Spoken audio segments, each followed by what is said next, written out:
ഈ മമ്മൂട്ടിയുടെ പടം ഒന്നും ഇനി ഹിറ്റാവത്തില്ല. മമ്മൂട്ടിക്ക് ആകെ ഒരു ഭ്രമയുഗം മാത്രമേ ഉള്ളായിരുന്നു. അത് കഴിഞ്ഞ് വന്നതെല്ലാം പൊട്ട പടമായിരുന്നു. മമ്മൂട്ടി വലിയ അഭിനയമാണ്, കോപ്പാന്നൊക്കെ പറഞ്ഞിട്ട് ഒന്നും കാണാനും ഇല്ലായിരുന്നു. ആവശ്യമില്ലാത്ത കുറേ വെറൈറ്റിയും വലിയ നമ്പറൊന്നും കാണിച്ചതൊന്നും കാര്യം നടക്കത്തില്ല. അത് സമയം കഴിഞ്ഞു പോയി. പിന്നെ അതുമല്ല, പിന്നെ അത് കഴിഞ്ഞപ്പോൾ തന്നെ കുറേ മമ്മൂട്ടി കമ്പനി മറ്റേത് മറിച്ചത് എന്നൊക്കെ പറഞ്ഞുകൊണ്ട് ഓരോന്ന് പൊക്കിയെടുത്തുകൊണ്ട് വന്നു. ഇത് ഇവരുടെ സ്ഥിരം പരിപാടിയാണ്. അതായത് മോഹൻലാലിൻ്റെ മമ്മൂട്ടിയുടെയൊക്കെ ഒരു പടം ഒന്ന് ഹിറ്റായി കഴിഞ്ഞാൽ ഏതെങ്കിലും പിള്ളേർ കിടന്ന് കഷ്ടപ്പെട്ടുണ്ടാക്കിയെടുത്തേക്കുന്ന പടമോ അവരുടെ ഹാർഡ് വർക്കും എല്ലാം ചെയ്ത് ആ ഒരു സാധനം സെറ്റ് ചെയ്ത് കഴിയുമ്പോൾ അത് ഹിറ്റായി കഴിയുമ്പോൾ പിന്നെ ഇവന്മാരുടെ തലയല്ലേ, ഇവരാണ് പിന്നെ എല്ലാം ചെയ്യുന്നത്. മോഹൻലാലാണല്ലോ ഇത് തന്നെ ചെയ്യുന്നത്. അത് കഴിയുമ്പോൾ അവന്മാരുടെ ടീം വരും പടം ഉണ്ടാക്കിക്കൊണ്ട്. ആ നേരം കൊണ്ട് ഈ കാശ് മൊത്തം അവർക്ക് എടുക്കണം. അതാണ് പരിപാടി. അങ്ങനെ പറ്റുമ്പോൾ എന്ത് പറ്റുമെന്ന് ചോദിച്ചാൽ വീണ്ടും ക്വാളിറ്റി ഇല്ലാത്ത ഇമ്മാതിരി തറ വേലകളൊക്കെ ആയിട്ട് ഇറങ്ങേണ്ടി വരും. ഇറങ്ങിപ്പോകുന്നതാണ്. കാരണം നിങ്ങളുടെ സെലക്ഷനൊന്നും ശരിയൊന്നുമല്ല.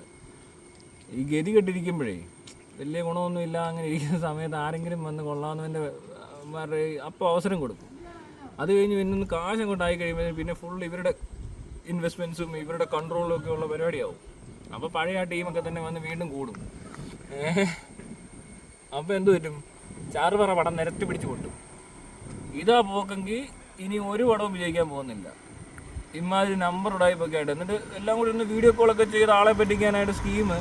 ഇപ്പോൾ എന്നിട്ട് അടുത്ത നമ്പർ, അതായത് മമ്മൂട്ടി ഒരു ഡയലോഗ് അടിച്ചിട്ടുണ്ട്.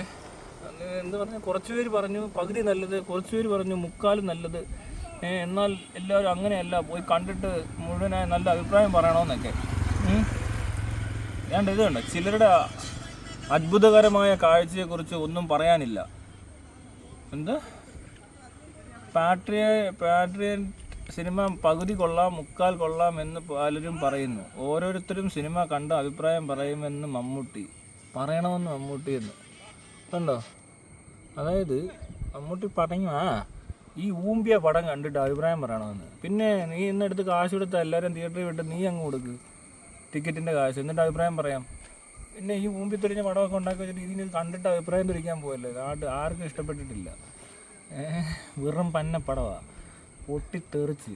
എന്നിട്ട് ഇനി നമ്മൾ അഭിപ്രായം പറയേണ്ട ഒരു ആർക്കൊക്കെ അഭിപ്രായം പറയണമെന്ന് ഇത്ര നിർബന്ധം? ഏതെങ്കിലും ഒറ്റ അഭിപ്രായം കേട്ടാൽ മതി. അങ്ങനെ 6 മിക്സ്ഡ് റിവ്യൂ എന്നൊക്കെ പറയുന്നത്. അല്ലാത്തവരെല്ലാം പറയുന്നത് പന്ന പടമാണ്, കച്ചറ സിനിമയെന്ന് പറഞ്ഞിട്ടുണ്ട്. വെറും പന്ന പടമാണ്.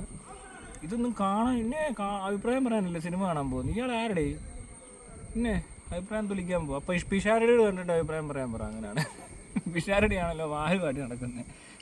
മമ്മൂട്ടിയുടെ വാലാട്ടി കഷ്ടം. ഒരു ഇലക്ഷൻ ചെന്നപ്പോൾ അനുഗ്രഹം മേടിച്ചു പോലെ. നല്ല പിൻഗാമികൾ, അല്ല പിൻഗാമികൾ പറയാൻ പറ്റത്തില്ല, അനുയായികൾ. ഈ ഊമ്പിയ പടമൊന്നും കാണേണ്ട ആവശ്യമൊന്നുമില്ല. പിന്നെ അത്ഭുതകരമായ അഭിപ്രായമൊന്നുമല്ല, ഉള്ള അഭിപ്രായം അത്രയേ ഉള്ളൂ. കണ്ട ഒത്തിരി പേര് മെസ്സേജ് അയച്ച് അങ്ങോട്ട് ഇടയിൽ മൗത്ത് പബ്ലിസിറ്റി എന്ന് പറയുന്ന സാധനം നെഗറ്റീവാണ് പോയേക്കുന്നത്.